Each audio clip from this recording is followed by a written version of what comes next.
The first thing they remembered of that night was the smoke. It rose thick and heavy, not from the hearth, but from the mouths of men who gathered in the master's hall, a hall lit only by the trembling glow of 3 candles that seemed too weak to keep back the dark. Their flames bent as if they feared something unseen, as if they knew the game about to begin carried a weight far beyond coin or land. The master sat at the head of the table, a man whose laughter filled the rafters like thunder. But even his laughter cracked beneath the weight of the deck. He shuffled in his hands. Those cards were not new, nor were they passed down like heirlooms. They were older than the name Sullivan, older than the land itself, the paper worn thin and dark, edges smudged as if fire had once kissed them and left them cursed. No one asked from where he had taken them, for to ask was to admit.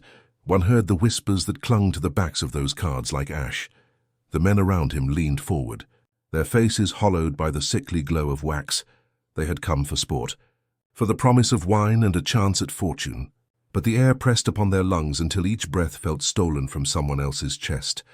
The floorboards groaned, though no one moved, and the smoke curled like black serpents around their boots. The master laughed again, though it rang hollow, and he spread the deck wide before them. He told them that tonight would not be a game of chance, that this deck carried judgment, that fortune had teeth sharper than any blade. His words fell with a weight the room did not shake off, for every man felt the shift. The way the very night leaned closer, listening, eager. When the first card was drawn, the candles bent low as if trying to flee. The card fell with a sound far heavier than paper on wood, as though stone had been set upon the table. The men did not speak, not even when the master's grin widened into something wolfish. For they felt that each card carried more than painted symbols. It carried echoes, burdens, debts that stretched beyond blood. The game began slowly. Each hand played in silence, broken only by the faint hiss of burning wicks. Coins clinked, bottles tipped, yet even the wine turned sour on their tongues. What unsettled them was not the loss of silver or the winning of land, but the way the shadows seemed to shift each time a card touched the table, bending their shapes into figures that lingered longer than they should, as if specters crouched just beyond the firelight.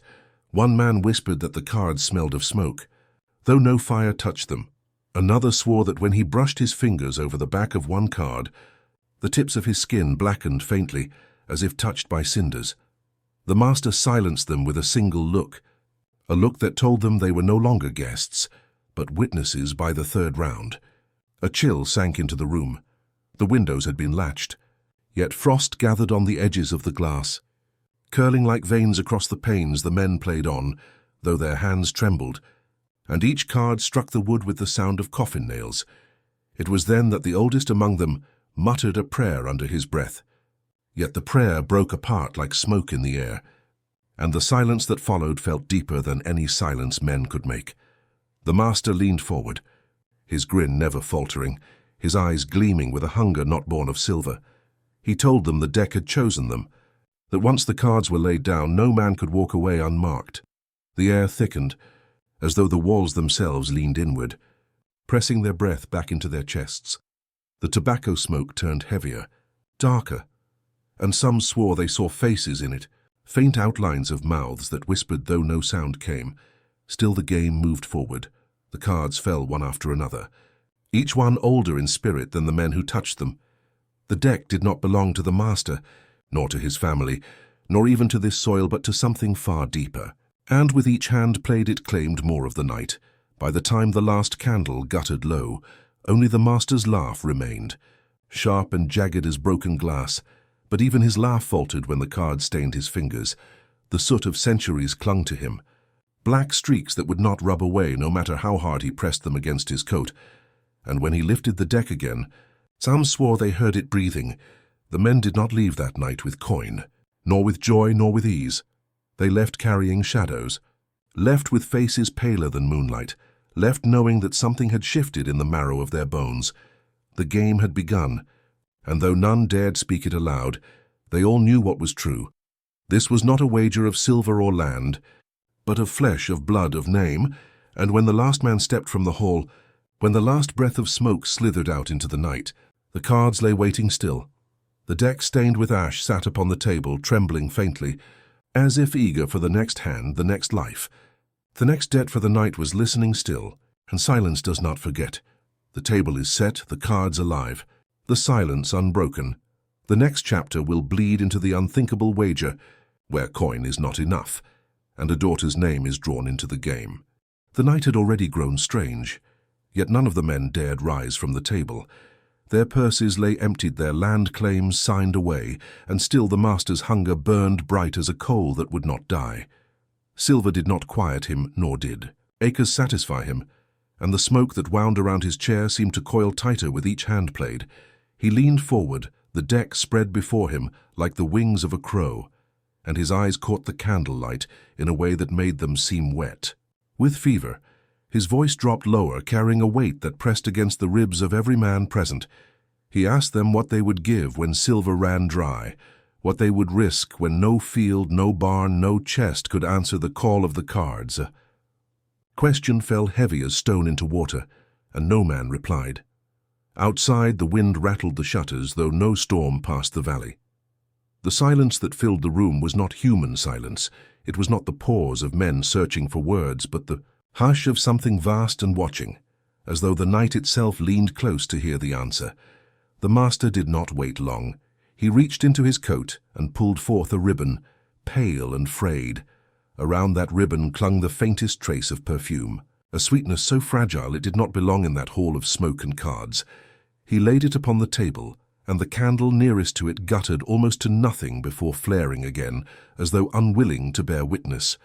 One of the men whispered her name, the name of the master's daughter. The syllables cracked as they left his mouth, for they carried too much weight. He had wagered his child. The men stared at him wide-eyed, their breath caught and chests unmoving, as though lungs had forgotten their labor. Some rose halfway from their seats before the weight of the silence forced them back down again. No man spoke against him, for to speak would be to invite that silence to answer, and none wished to hear what voice might rise from it. The master's grin never faltered.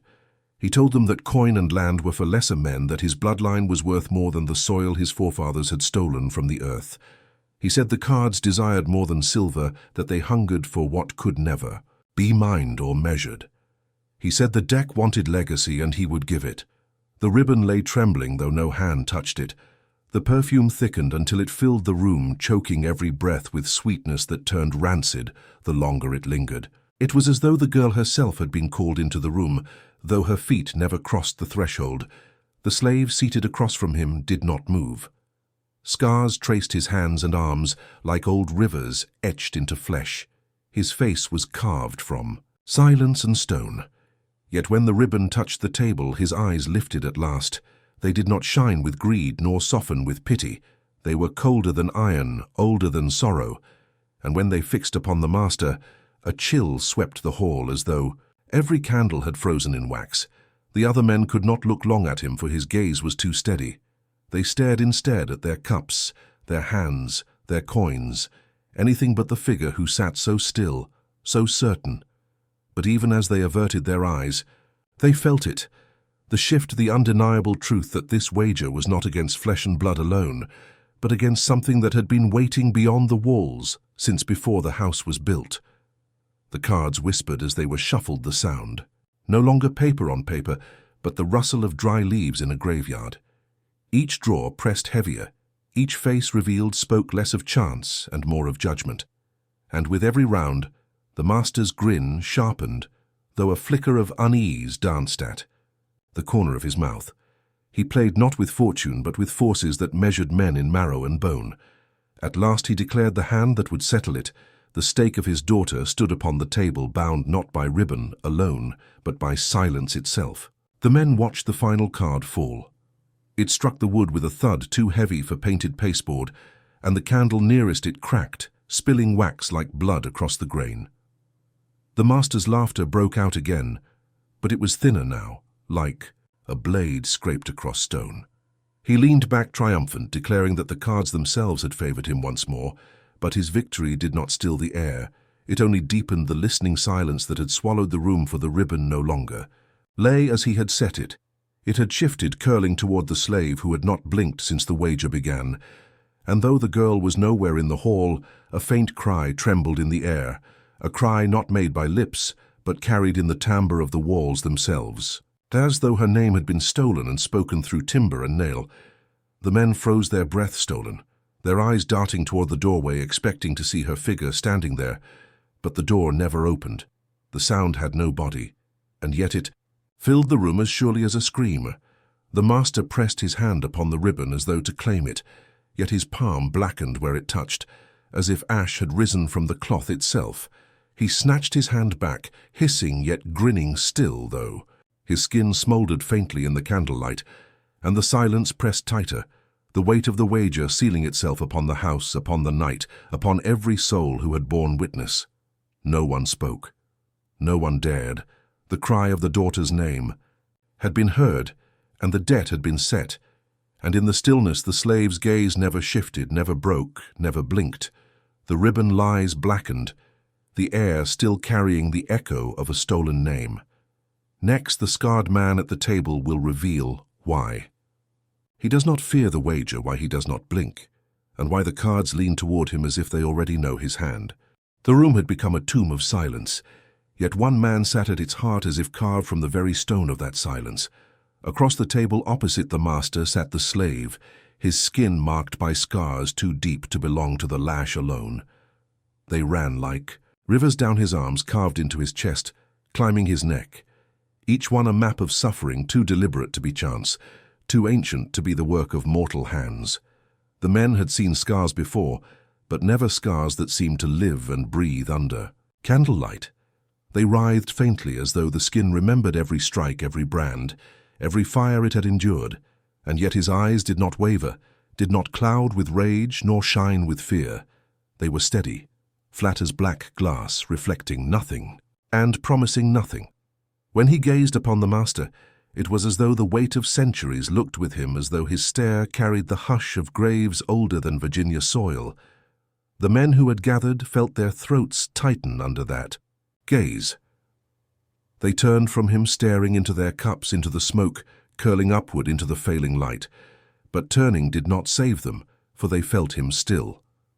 The stillness of his body, the quiet of his breath, pressed into their bones, until their hearts beat uneven as if their own flesh feared rebellion. The master mocked him at first, laughing that he had no purse, no land, no claim. He said the man was nothing, that the table had no place for him save as witness. But even as he spoke those words, his laughter weakened, for when he looked into the man's eyes, he saw no reflection of himself. The master, who found mirrors everywhere, found none in that gaze, and it unsettled him more than he would ever speak aloud. The cards passed again. Across the table, each man drew with hands that shook, yet the slave's fingers did not tremble. When the cards touched his palm, the air bent faintly, as if the deck recognized something in him, something that belonged to it or had been bound to it long ago. The ash that clung to the backs of the cards darkened his skin, but he did not recoil. He set them down with precision, with patience, as though the game was not a game at all, but a ritual he had long awaited. One of the men dared to whisper, asking softly under breath how a man enslaved could sit so calm, while his master gambled his own daughter's name. The words were not meant for ears to hear yet. In that silence, nothing could hide.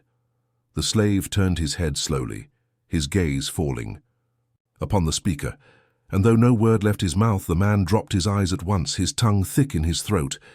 He felt as if something had reached inside him and pressed a cold finger against his heart, commanding it to be still. No one asked.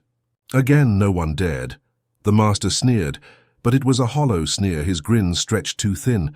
He accused the man of plotting, of cursing the table with his presence. Yet when the slave turned back to his cards, the master's voice faltered, for he saw again those eyes that reflected neither candlelight nor shadow. They reflected nothing at all, and in that nothing lay the unbearable suggestion that he knew more of the game than any who sat there, including the one who claimed it. The walls groaned, the frost on the window thickened, spreading like veins across glass. The candles sputtered their flames, bending toward the slave as if drawn to him. The air carried a strange hum, low and deep, almost inaudible, yet steady like the vibration of distant drums or the murmuring of buried voices.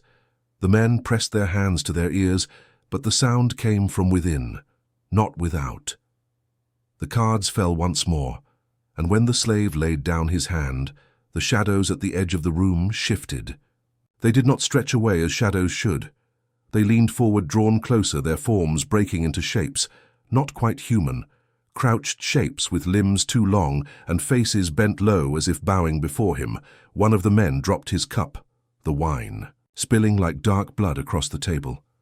The master snapped at him, but his voice carried little force, for even he saw it now. The cards bent toward the scarred man as though pulled by gravity, not of earth, but of something deeper. The master laughed. To mask his unease, his voice brittle as glass cracking under weight. He swore the man was cursed, that his scars were brands of the devil, that he carried ruin upon his back. But though he spat these words, though he mocked the man, still his eyes did not rise above the cards. He feared to meet that gaze again, for he knew if he did, he might not see the face of a man, but something older staring back through mortal flesh. The hand was called, and though the master held strong cards, his smirk faltered when he laid them down beside the slave's, for the slave's hand outshone his, not by chance but by certainty. The cards themselves seemed to gleam darker in his possession, as though they belonged there. The silence grew so thick it pressed into their skulls, making their ears ring, their vision blur, their tongues swell against their teeth. No one moved, no one breathed. The master stared across the table, his grin twisting into something closer to dread. And still the slave did not blink, his eyes held fast, reflecting nothing but drawing everything. The men swore later that the candles bent fully toward him, then that their wax dripped not downward, but sideways, reaching in his direction. They swore the shadows applauded, soundless but unmistakable, their hands clapping in motions too slow, too deliberate to be human. The master's hand shook, though he tried to hide it. He lifted his cards again, staring at them as though they had betrayed him. But the truth pressed heavy upon him, pressed heavy upon all who sat there. The game no longer belonged to the master. It belonged to the man who never blinked, the man whose silence swallowed laughter, and whose scars carried histories none dared to imagine. And when the final card of the hand touched the table, a sound like distant thunder rolled beneath the floorboards, though the night outside lay still. The game had turned. The slave had won a hand that should never have been his to claim. The shadows clap, the master trembles. The silence deepens. The next hand will decide more than coin or pride. It will decide fate itself, and when the final card falls, the house will never be the same again.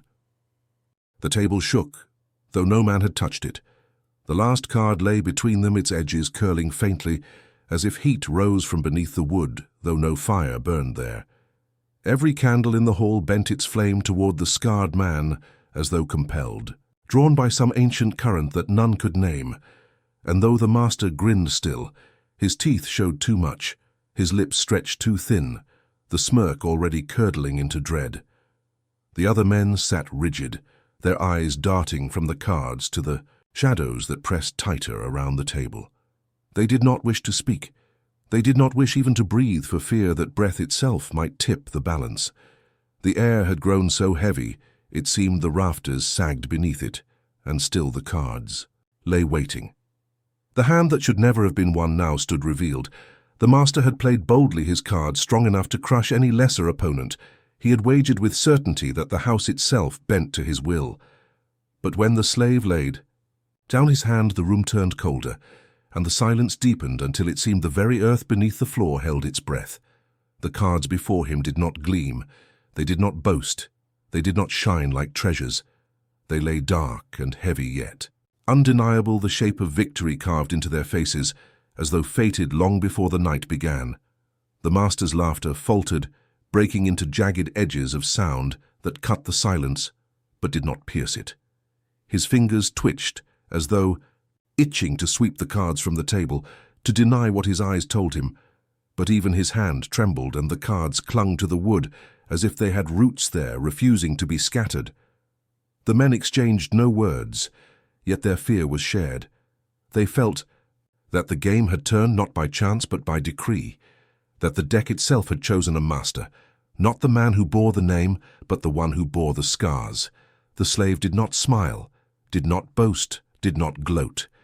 He simply sat as before, his eyes unblinking, his breath slow, his silence heavier than stone. Yet that silence spoke louder than any voice, and every man heard it in his marrow. It told them that the cards had remembered him, that they had been waiting for his hands all along.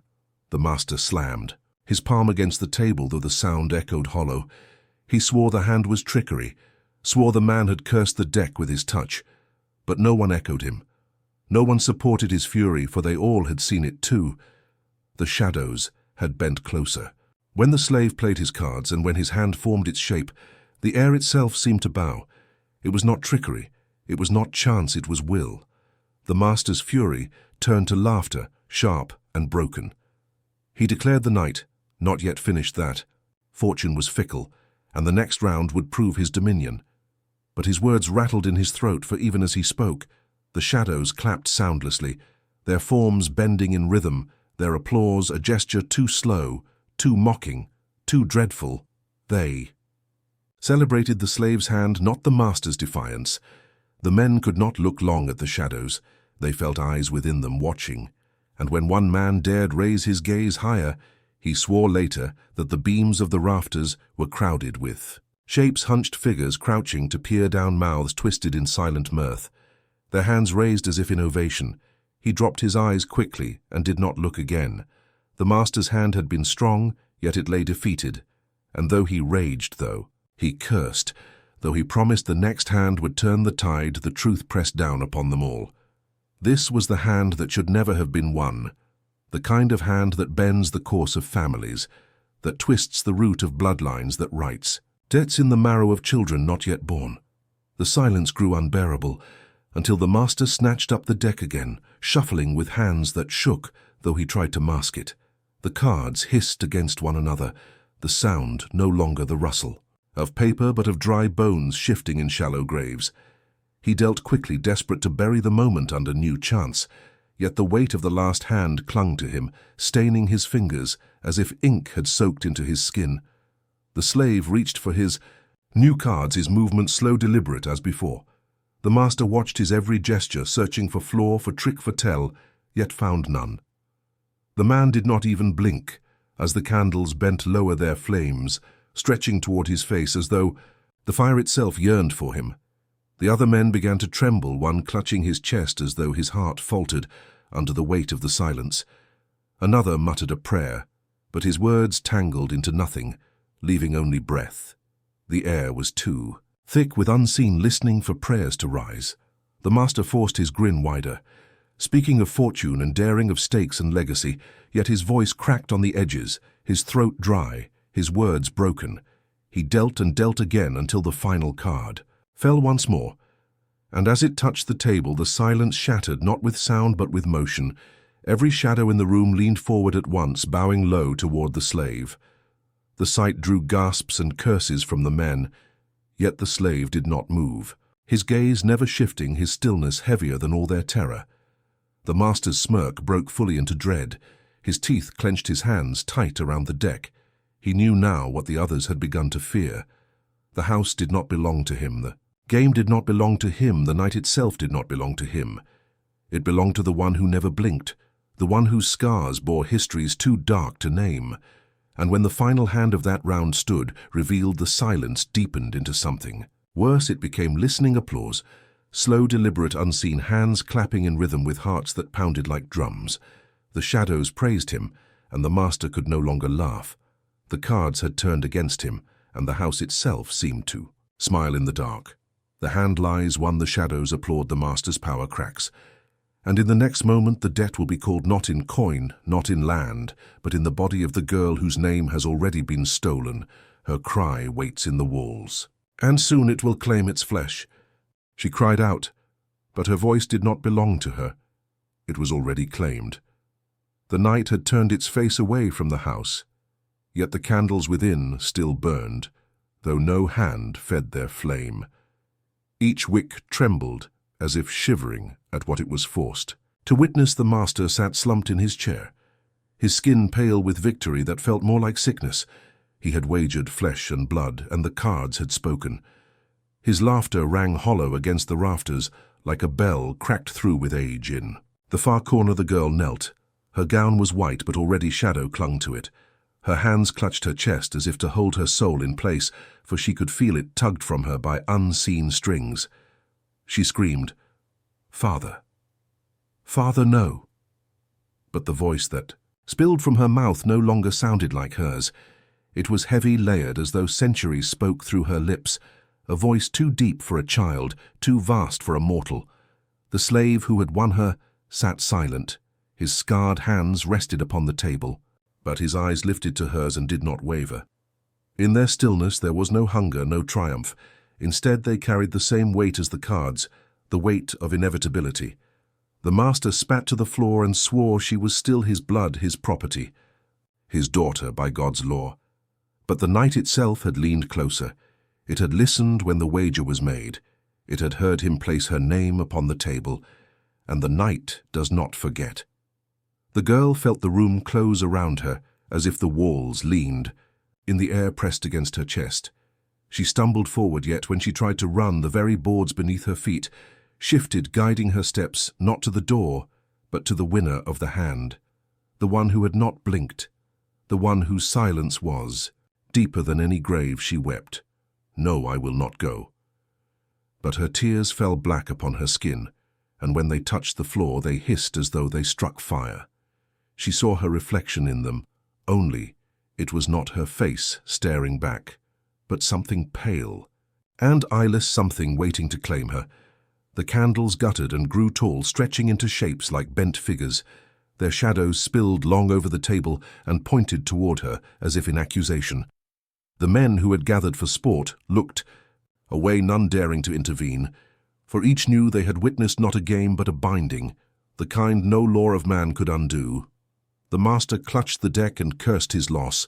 He tried to shuffle the cards once more, to play another round, to call back his wager. Yet the deck had turned to ash in his hands. He screamed as the grey powder sifted through his fingers, burning his palms, though no flame touched them. The girl fell to her knees and felt the world tilt. Her ears filled with a ringing like iron struck upon stone. She heard whispers rising from the rafters, murmurs of women long buried, murmurs of children never named. They called her daughter of the debt. They told her she belonged to the hand that dared to win her, that her name had been struck from the book of the living and written instead in the ledger of the night. She tried to say her name aloud, to hold it in place. "Violet," she whispered, "Violet." But each time she spoke it, the sound grew weaker, until only silence remained. Where once her name was a thread that tied her to the earth, it now frayed like rotted rope. The slave rose at last. His chair scraped against the floor, but no echo followed. He placed one scarred hand upon her shoulder, and for an instant she felt no terror, only stillness, the kind of stillness that lives beneath the soil after the coffin has closed. His eyes met hers, and though he did not speak, she understood he was no man to own her. He was the hand of something older. He was the vessel through which her debt was carried. The master lunged across the table to seize his daughter, but the floor cracked open between them. A seam split wide as if the house itself refused his grasp. From the darkness beneath came the sound of chains dragged, slowly stone against stone. The master drew back his hand, trembling not from love but from fear. The girl's breath came shallow. She tried once more to cry, "Father, help me." But the sound that emerged was not hers. It was laughter. Laughter sharp and cold and rising like smoke from the well outside. The guests fled, stumbling into the night, their boots striking mud. But the sound chased them. The laughter clung to their ears, long after they had gone. Alone in the hollow house, the master collapsed. He begged for mercy, yet no one answered. The girl now stood straight, her face pale yet burning with something unearthly. Her shadow stretched across the floor, but it moved, not as she moved. It bowed low before the scarred man, as though swearing. Fealty. He led her toward the door, and she followed, though her feet did not lift of their own will. The house shook with every step. The windows blackened until no star, no moon, no dawn could peer within. The master clawed at the ground, tearing his nails.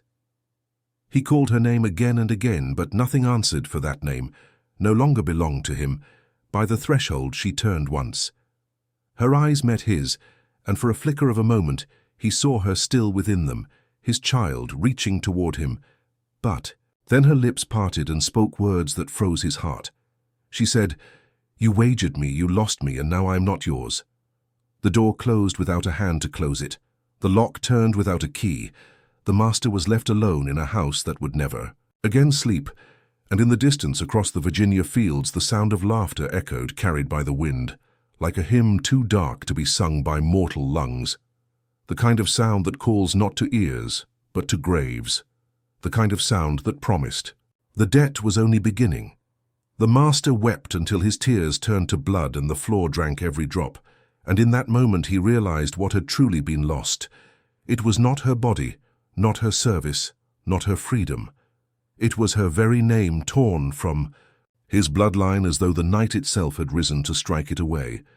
And in the silence that followed, he heard the first scratching in the rafters. The house would never sleep again. The walls whispered when touched, and the windows grew blacker each dawn. After the daughter was led from its threshold, the house stood hollow, yet never quiet. Candles would not burn, though fresh wicks were cut. Oil lamps sputtered and died, as if the air itself refused flame. The hearth crackled only with smoke that rose and circled the rafters, like serpents seeking to coil around throats. The master remained alone, but never truly alone, for every board and beam had learned to breathe against him. At night the whispers came low at first, a rustle like dry leaves shifting underfoot. He would wake in the chair where he drank himself toward forgetfulness, his ears straining. He told himself it was the wind, yet no wind moved the shutters. No. Breath stirred the curtains, still the sound grew clearer. Words stretched out though never fully spoken. His name hissed, then swallowed his daughter's laughter, quick, then gone. He pressed his hands to his ears, yet the whispers curled through his palms like smoke that cannot be held. He nailed the doors shut, thinking to keep the night from entering, yet the nails turned red overnight, as though driven into flesh, not wood. The hinges screamed when touched, and in the morning the marks of clawing. Fingers lined the frame, though no intruder had passed. The servants he once commanded would not return. They swore the place was cursed. They swore the girl had left, but not left alone. Some claimed to see her white figure walking the upper halls when the moon broke through. Yet the windows showed only blackness deeper than sky. Each dawn the light grew weaker. He woke to find the panes smeared with some dark film that thickened day by day, until even at noon the rooms lay dim, the house drank. The sun until his own shadow vanished, leaving him pale and thin as if only half present. The fields beyond the house should have waved with corn, yet their stalks bowed low, bending as though listening to the earth. The neighbors kept their distance, for they whispered of sounds in the soil beneath the property, a grinding like stone on stone, a dragging of chains. The master carried a lantern into the attic to search for rats, thinking he might banish the noises, yet the rafters shook with scratching, not from mice but from nails far longer than his own. Each night the sound grew more desperate, more insistent, as if something clawed from the other side, wanting entry, wanting release. When he pressed his hand to the beams, the wood was cold and wet, not with rain but with something thicker. He drew back and found his palm stained with black streaks that clung like tar. Sleep eluded him. Each time he closed his eyes, he dreamed of the card table, but the players had no faces, only shadows. The deck shuffled itself, and when the final card fell, it was always the same. The daughter's face staring pale across the table. Her lips moved, though no sound came, until he woke, drenched in sweat to the rafters, screaming with claws. He tried prayer. He brought a Bible to the parlor and read aloud, though his voice cracked. Yet as he spoke, the candles around him guttered and the pages turned of their own accord, skipping past psalms, leaping past comfort, landing instead on empty leaves. Blank, yet seeping with ink, words written not by his hand nor any priest. The letters shaped themselves into names, names he did not know, names of the forgotten dead. They crowded the margins until his own name appeared at the bottom, as if waiting for him to add his blood in signature. He fled to the church, but the priest refused him. The bells tolled, though no one had touched the rope.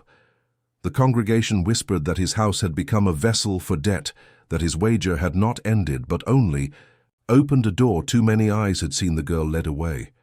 Too many ears had heard her laugh with the voice of the well. The priest told him no sacrament could cleanse a man who gambled with blood, so the master returned alone to the house that groaned. Against him, the floors moaned with each step, not in weight but in pain, as though the house remembered the night of the wager and relived it endlessly. He smashed the mirrors to rid himself of the visions, yet each shard still showed his reflection. Only aged far beyond his years, his skin sagging, his teeth blackened, his eyes hollow. He gathered the fragments to bury them, yet they cut his hands and drank freely of his blood until he dropped them with a scream. Days blurred into nights. The walls, pulsed with whispering breath, he began to answer them, sometimes pleading, sometimes raging, sometimes begging for his daughter's forgiveness, though he knew it was not her voice that replied. It was 100 voices layered deep, some laughing, some weeping, all speaking over each other, until he could no longer tell if the words came from without or within. His mind unraveled thread by thread, yet the house held him tighter like a coffin that will not open. Once in desperation, he opened the well behind the property, hoping to hear only water. Yet when he leaned close, the sound that rose was her laughter. The same laughter that had mocked him that night, but now multiplied, as though dozens of her voices spilled upward. He dropped the bucket and staggered back, yet the chain rattled on its own, winding upward link by link, until it lay coiled at his feet, wet with something darker than water. By the 7th week he no longer sought to sleep. He paced the halls, lantern in hand though. Its flame weakened with every room. The doors he had nailed shut no longer led where they should. The kitchen door opened to darkness without end. The stairwell bent upon itself, leading him back to the same landing again and again. Each window looked not upon the fields of Virginia, but into black soil, pressing close as if the house were buried alive, and still the scratching in the rafters did not cease. It grew sharper, faster, as though the unseen thing would soon break through. Sometimes he swore he saw splinters fall from the beams. Sometimes he thought he heard voices just behind the wood, calling "Father, Father," yet twisted too deep to be her true voice. The master stood at the center of the house with his lantern guttering, and felt. The walls breathed against him. The whispers rose to a scream. The rafters shook and split. The floor groaned like a grave about to open, and then all at once the flame went out and the house fell silent. Silent but not asleep, for nothing inside those walls would ever sleep again. His skin sagged as though years devoured him in weeks.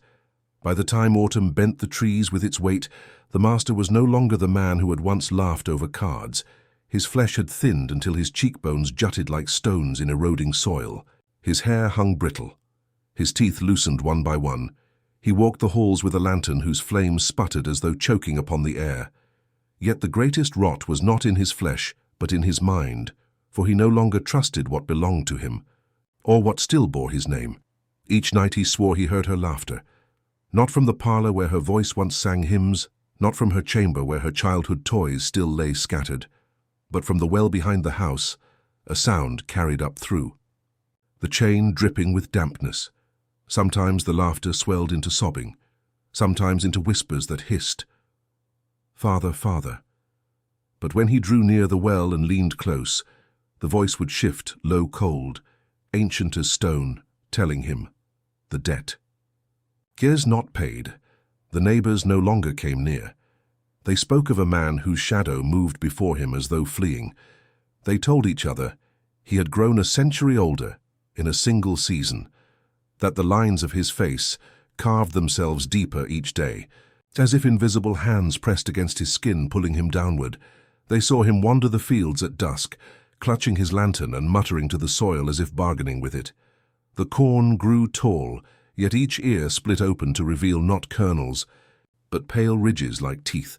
His harvest reeked of marrow. The livestock refused to feed upon it. The master tried to bribe silence with silver. He threw coins into the well until the bottom rang like a hollow skull. But the laughter only rose sharper. He tried sacrifice, breaking the necks of his hens, pouring their blood into the soil, yet the ground swallowed it without satisfaction. His fields drank greedily, But the whispers from the rafters grew louder each night. The rot spread inward. He found sores upon his chest shaped like handprints. His breath smelled of soil. His nails blackened and curled inward, biting his flesh. He clawed them away with a knife, but they grew back sharper than before. In his sleep, he ground his teeth until they cracked, bleeding in his mouth. He spat blood upon the hearth and watched it move of its own accord, crawling toward the fire like something alive. The flames hissed and shrank at its touch. He no longer dared seek the priest, for the priest had told him clearly no right could erase a wager sealed with blood. Instead, he wrote frantic letters to men of business, to scholars, to any who might offer remedy. None replied, save one letter that arrived without seal, written in ink, the color of rust. It told him plainly, "The house will not release you. The debt binds the line, not the hand. Pray not for mercy. Pray for endurance." He burned the letter, but the words remained upon his desk, scorched into the wood. At times he thought he saw her standing. Beyond the trees, a white figure, still and watchful. When he called her name, his voice cracked, yet no answer came, only the sound of the chain unspooling behind him, until it dragged across the ground at his heels. He turned, but the well lay silent. Still the iron links gleamed as though fresh from water. He wrapped them around his wrist to prove they were real, and woke at dawn to find them fused to his skin. Their weight gnawed at his bones, until he cut them free. Yet each night they returned, coiled tighter. The servants whispered of him in taverns. They said he no longer slept, that he paced the halls from dusk to dawn, chewing his lips until they bled. They said his breath stank of decay, that when he spat upon the floor, worms writhed, where his spit landed. A stable boy claimed he had seen the master's eyes gleam yellow in the lantern light, not with fever, but with something less human. The boy swore the master's reflection in the horse trough moved after he had turned away inside. The house the mirrors he had shattered reformed in secret, their shards creeping together across the floor until they stood whole again. Each time he passed them, he saw not his face, but his daughter's pale features, staring back, lips parted in laughter. He struck them with his fists until his knuckles split, yet each morning they were whole again, their glass glistening with his dried blood, as though feeding upon it. The well mocked him without end. He poured brandy down its throat. He poured boiling water. He poured the ashes of scripture, yet still the laughter came curling upward through the chain into his dreams. He took to stuffing rags into his ears, yet the voices seeped through cloth and flesh alike. Sometimes they called him by name. Sometimes they called him father. Sometimes they called him nothing at all, but the silence that followed was worse. His body rotted faster with each week, his back bent as though pressed beneath invisible weight. His lips cracked, his skin peeled, in strips that clung to his sheets. He wrapped himself in cloth soaked with vinegar, but the stench only worsened. He tried to cleanse himself with fire, running heated irons across his arms, but the scars only deepened into the shapes of playing cards etched into his flesh, the ace of spades across his chest, the queen of hearts across his back. He screamed until his voice broke, yet the marks did not fade. By winter his gait had become a shuffle, his voice a rasp. The house leaned inward around him, each beam groaning, each window sagging lower, as if following his descent into ruin. The rafters no longer whispered, they roared with clawing frenzy. His ears rang with scratching like thousands of nails tearing through wood. Each night he lay upon the floor, staring at the ceiling, waiting for it to split. One night the sound grew unbearable. He staggered to the well and looked down into the darkness. For the first time, he did not hear laughter. He heard breathing. Breathing. Slow. Heavy. Patient. As though something enormous waited just beneath the water. He dropped the lantern. Its flame vanished before striking bottom, leaving him blind. Yet the breathing grew louder. The chain rattled upward, link by link, and then he heard it. A voice in the dark, whispering close against his ear, though no one stood behind him. It said, "The rot is not yours alone. It spreads through the blood." He stumbled back into the house, collapsing upon the threshold, his body racked with spasms, his skin sloughed. From his arms like wet bark beneath an axe, he crawled to the parlor, dragging himself across the boards, leaving streaks of black fluid that hissed as it sank into the wood. He reached for the cards he had once held, but they were long gone. There.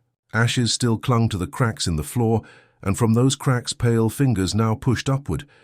The master screamed as the boards bent beneath the pressure of hands rising from the earth, and as the rafters split above and the floor buckled below, he realized the house had only been waiting for him to rot enough to break, waiting for the debt to summon what had been promised, and the sound that filled the house was not his scream, but hers. The laughter of the daughter carried on the... Well, neighbors spoke of fields that drank more than rain. The master's land once stretched proud across Virginia, soil acres that gleamed golden, each harvest rows of corn that rose tall enough to brush the heavens. That season, however, no stalk bent. In honest growth, for the earth itself had turned against him.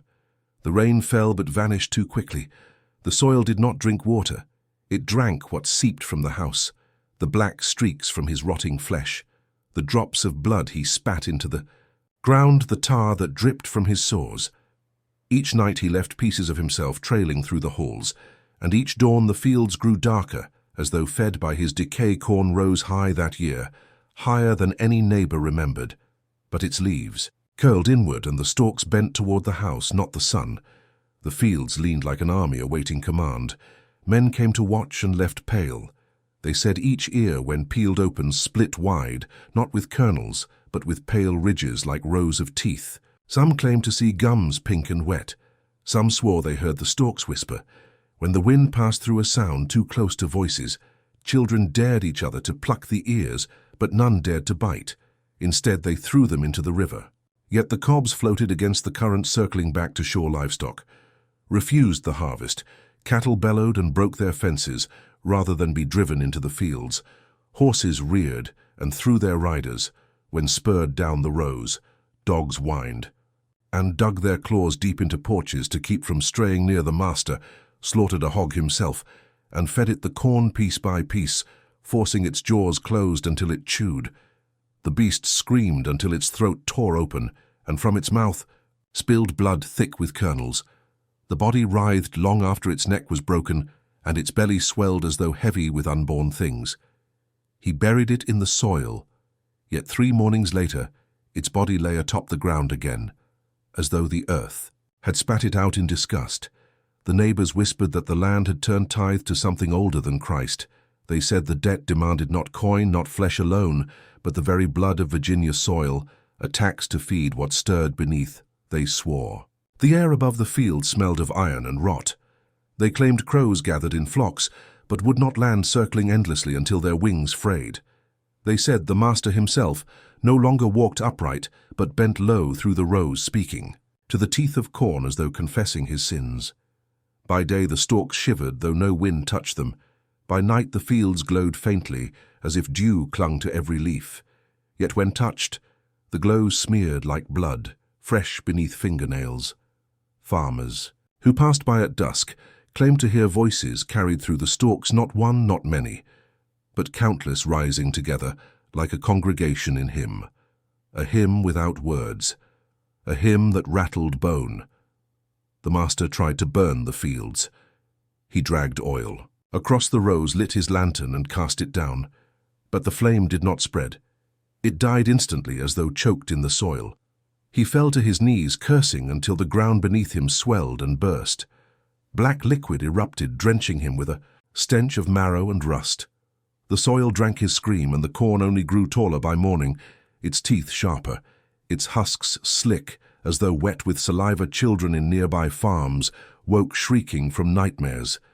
They spoke of mouths opening in the foreground, of hands pushing up from beneath the corn rows. Mothers prayed, but their prayers faltered when they found small teeth hidden in their children's bedding, teeth not yet grown from their gums. Some buried the teeth in holy ground, yet in the morning they reappeared in the house of the master, scattered across his table, arranged in the shape of a deck of cards. By the 12th week, no bird sang upon his property. The silence grew heavy until broken by low vibrations like breath rising. From beneath the earth, the neighbors swore the soil itself moved. They swore furrows shifted, though no plow touched them. They swore shadows taller than any man wandered between the rows at dusk, bending to pluck the teeth of corn and vanish again. Each shadow left the stink of grave soil in its wake. The master's own flesh continued to fall from him.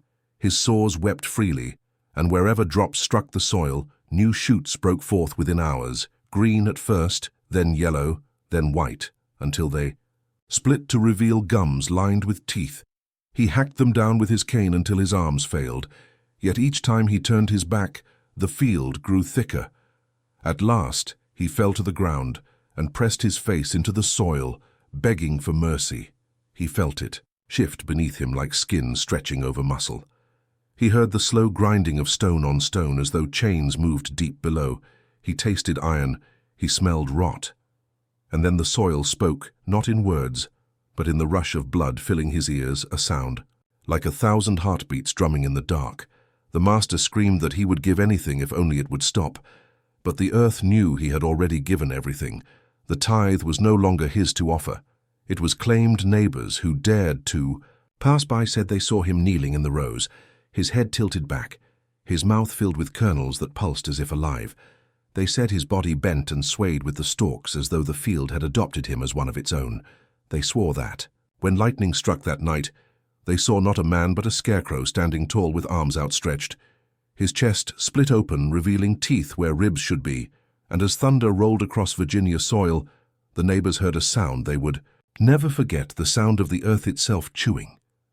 They still whisper of the lanterns that burned in Black Hollow, long after Violet's vengeance began its quiet spread. The hollow was a wound in the earth, a place no mapmaker wished to ink, and no preacher dared to name in prayer. It was said that when the fog rolled too thick and the air smelled faintly of wet iron, lanterns appeared in the dark tree line, unlit by flame, untethered by hand, drifting like eyes watching from the border of another world. The men who first saw them were hunters, bone-tired and half-starved, dragging their kills across the forest floor. They swore the lights bobbed like mourners' lamps, sometimes 2, sometimes 7, always moving with unnatural rhythm. But what froze them most was the silence, for not a twig cracked, not a bird sang, not even the wind stirred when the lanterns came. And though every instinct begged them to run, they followed, lured deeper into the hollow, for the lanterns did not permit turning back by dawn. Their families found only the hunter's tools piled neatly upon the moss, as though laid down by invisible hands. Word spread fast through the village. The Black Hollow, once just a hushed boundary, now pulsed with dread. Yet Violet, now no longer maid but phantom judge, seemed always nearest when the lanterns glowed. Some claimed they had seen her silhouette walking behind them, her dress torn at the hem, her head bowed as though leading a procession of the condemned others, swore they had heard her voice whispering prayers too old to be holy. Each syllable sharpening the light until it burned against the eyes.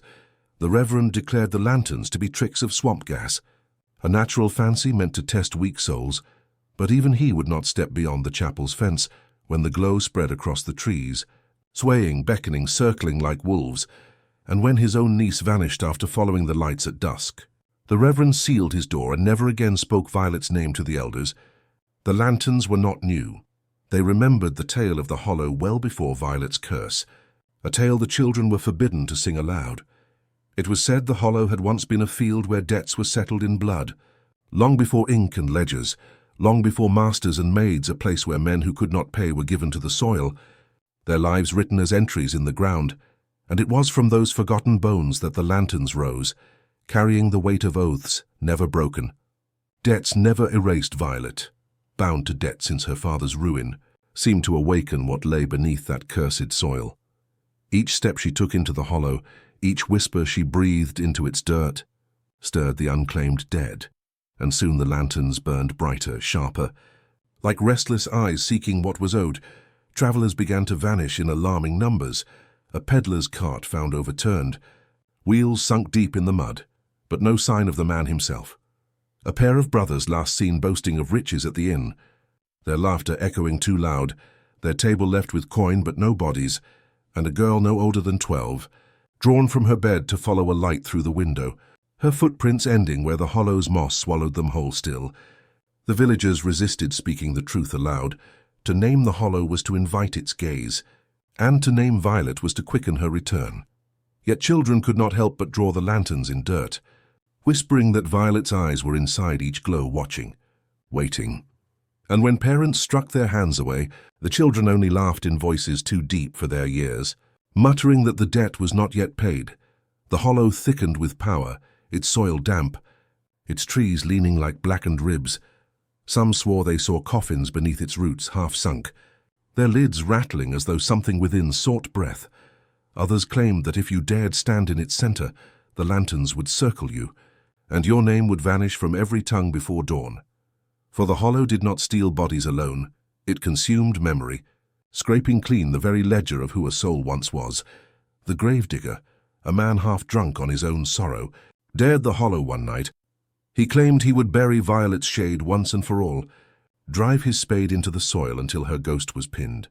He was last seen stumbling past the chapel with his shovel, his lantern swinging wildly at sunrise. His shovel stood upright in the hollow, sunk deep in the earth as though placed by unseen fingers. But no man remained to claim it, and the villagers dared not touch the tool, fearing it had become part of the debt. And still the lanterns came, patient and steady, like accounts waiting to be balanced. No matter how many vanished, no matter how many prayers were muttered, the glow returned each night, brighter, hungrier. It became clear to all who remained, Violet was not seeking mere revenge. But balance, her debt was no longer her own, it was theirs, and the hollow was her ledger. Now the village stands at the edge of its last candle, for the lanterns no longer remain in the hollow.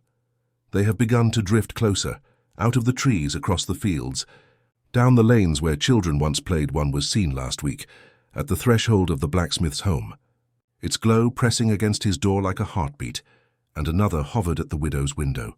So close she swore she saw a face inside, pale, sorrowful, waiting to be let in. The question is no longer whether Violet's debt can be escaped.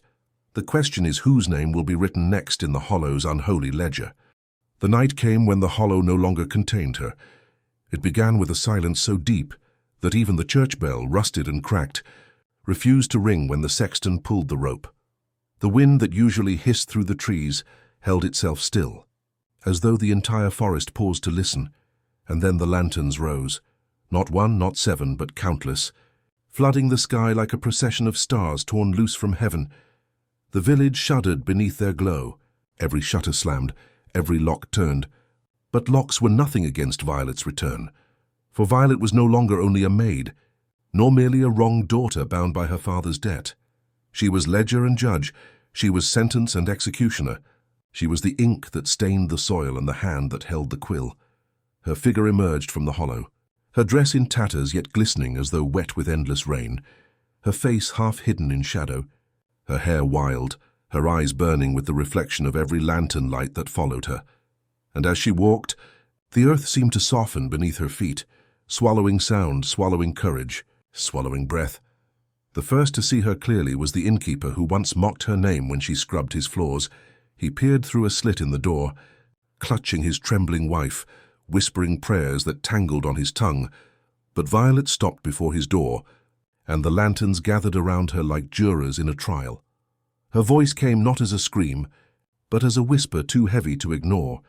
"You fed me scraps and laughed while I starved," she breathed, and though her lips scarcely moved, the words rattled every bone within the walls. The innkeeper collapsed before the hearth, eyes wide, lips foaming as though some unseen hand pressed the breath from his lungs. When the wife opened her mouth to cry, no sound came, her voice stolen as payment for his cruelty. By morning the inn stood empty, the beds neatly made, the hearth still warm, but no trace of its keepers remained. Violet did not stop. She moved from house to house, and the lanterns followed, glowing brighter each time a debt was collected.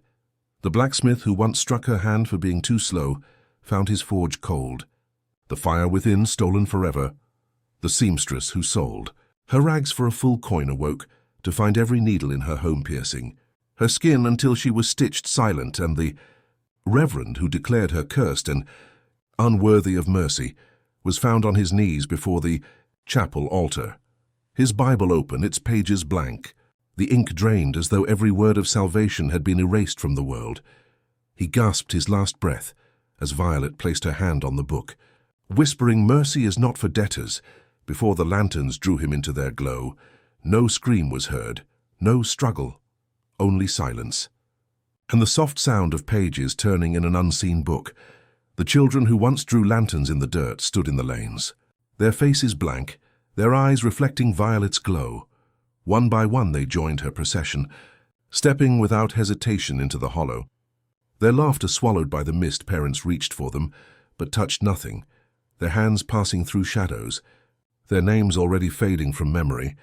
And when the parents tried to recall their children's faces, they found only blankness, as though those lives had never existed by midnight. The village was no longer a village. It was ledger stone, balance sheet, courtroom, and gallows all in one.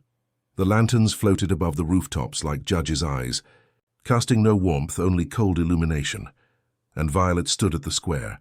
Her shadow stretched long across the cobblestones, her presence undeniable. In her hand she carried no weapon, no flame, only a small scrap of cloth, once part of her servant's uniform, now blackened by soil. She held it like a banner of justice, or a reminder of the life that birthed her vengeance. She spoke once more, not in anger, not in grief, but in the slow cadence of law. All debt is written, all debt is remembered, all debt must be paid. And with those words, the lanterns sank into the earth one by one, pulling the village with them. Walls crumbled silently, roofs folded like paper, streets swallowed without dust by dawn. Where once stood homes and steeples, there was only flat land and mist. Only the hollow stretched wider, darker, deeper, its soil heavy with the weight of 100 unpaid debts. Travelers, who passed in the years after, spoke of hearing faint whispers if they lingered too near the hollow. A woman's voice reciting names in a language no longer known, punctuated by the soft strike of quill against paper. Some claimed they saw lights moving beneath the soil, lanterns burning under the earth as though waiting to rise again. And a few swore that if you spoke Violet's name aloud, the ground trembled, and a lantern would appear at your feet, its glow patient, insistent. Hungry, no record remains of the village in official ledgers. The maps of the county bear no trace. The church records end abruptly. The graves have no markers. It is as though Violet erased not only the debt but the memory of all who carried it. Yet the hollow remains, a wound in the world that will never close. And sometimes at dusk, when the fog lies heavy, a single lantern drifts out from the trees, hovering, waiting for debts do not die, they only wait for collectors. And Violet, the maid turned judge, the daughter turned curse, the forgotten maid eternal, she waits too.